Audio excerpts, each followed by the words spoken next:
நான் இப்படி சொல்றேன், உங்கள் தேவைகள் கர்த்தருடைய பர்வதத்திலே பார்த்து கொள்ளப்படும். உங்களுடைய கடன் பிரச்சனைகள் கர்த்தருடைய பர்வதத்திலே பார்த்து கொள்ளப்படும்.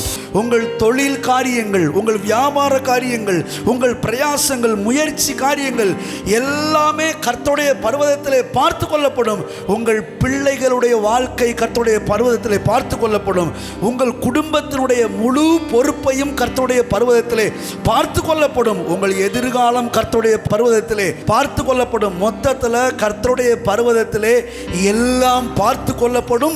அதோட அர்த்தம் தான் யெகோவா ஈரே. கர்த்தர் நம்முடைய வாழ்க்கை அனைத்தையும் பார்த்து கொள்வார். நான் சொல்றேன், இந்த தேவன் சதா காலமும் நம்முடைய தேவன் மரண பரியந்தம் நம்மை பார்த்து கொள்ளுவார். ஏன்னா அவருக்கு பெயர் யெகோவா ஈரே.